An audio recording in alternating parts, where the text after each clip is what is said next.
Hi, I'm Chef Mike and welcome to Kroger Culinary 411, where it's all about the info. Today, it's about basic knife skills. Let's start with cutting boards. My favorite is bamboo.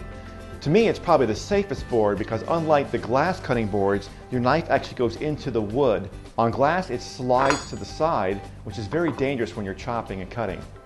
For safety issues, when you're cutting on your cutting board, you'll notice that if it's on the counter, it's going to have a tendency to move around. To stop that from happening, place a dampened paper towel on your counter first before you place your cutting board on so it won't move. My favorite knife of choice is the 8-inch chef knife. To hold the knife, take your index finger and your thumb and pinch both sides of the top of the blade. Then bring your other 3 fingers back onto the handle of the blade. This will give you a sturdy and firm hold over the blade. Notice that the blade is rounded. For the safest cutting technique, the blade actually never comes off the cutting board as you're cutting up and down while moving the blade up and down. To me, the most unsafe chop is, I don't do that. The other half of the safe cutting technique is going to be your hand that holds the food you're cutting. You don't want to keep your hand in this position or this way. You want to make sure you do what we call the claw grip, where your fingers are at the very top holding the item you're cutting. Let's start with an onion. We're going to cut it from the root end to the stem end. We'll bring our fingers up to the claw grip, put the knife on top, and drive the knife down till it hits the cutting board, and then finish your cut. Next, we're going to lay the onion down on the flat side where it's going to be easier to handle. Fingers again in a claw grip, remove the end where the stem was, keeping the root end intact. Next, remove the outer layer of the onion. Now, if you want to make some real thin slices for, say, a salad, we'll start again with our claw grip. You don't want to hold it like this because see where my thumb is, that's dangerous.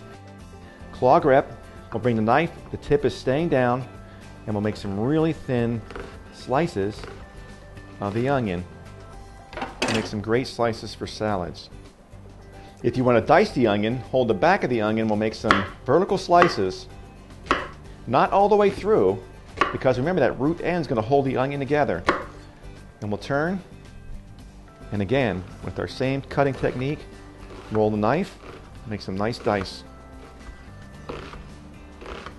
Notice I maintain my claw grip as I move back down the onion as I'm slicing. Now what about a green onion or a scallion? We'll start by removing the hairy end, then remove the one outer layer piece, and we'll make some really thin slices. Or, if you want to dice, you can come in and make one slice down the middle, or turn it 90 degrees and do another one, and then do a really small dice. Green onions have a stronger flavor than your yellow onion or your Vidalia, but not as strong as the shallot, which is kind of a cross between an onion and a garlic. But if you're going to use green onions, say in an omelet, you might want to saute them first to kind of really sweeten them up before you pop your eggs in there. The shallot's going to be done exactly the same way we did our regular onion. Cut it end to end, you'll have a flat side, take out the outer peel, watch your fingers, do the same kind of dice. Now don't let the steakhouses have all the fun. Slice your shallots really thin, saute them in some olive oil on a really low heat where they're just simmering. It might take about 10 minutes, but you're going to make some fantastic onions to go on your steak. I'll call them tobacco onions. How about garlic? This is a head, and these are the cloves. Never refrigerate your garlic. Place them in a ramekin and leave them on your countertop at room temperature next to your cooking station. Start by removing the tip where it's connected to the head. Next, we'll place our knife flat and give it a pop. We should easily peel off the outer shell. Notice it's shaped like a shallot, so we're going to dice it the same way. We'll start with our claw grip and come in not all the way through so it stays together. We'll make some slices, and we'll turn, claw grip, and we'll give it some slices to make a nice dice. And to make a finer dice, we're going to use a hands-free roll cut. We'll cut it through, then we're going to line the pieces up so we get more cuts per swipe.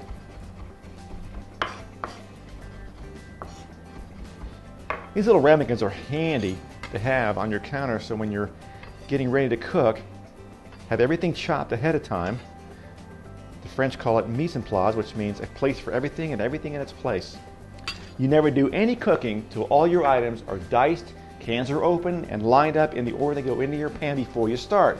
Which leads me to the most asked about item to cut, the green bell pepper. We'll start by removing the top and the bottom. Remove that seed clump. Cut it in half again.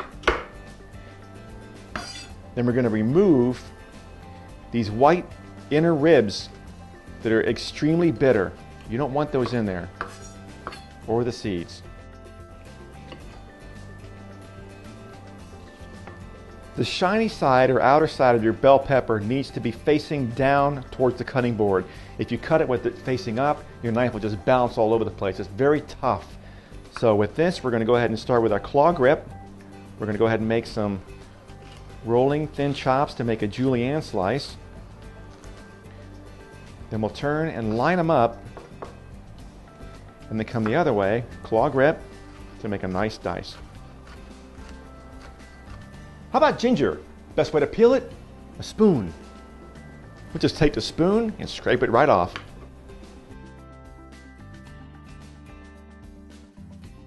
Remember that the center portion of the ginger root is very fibrous and tough.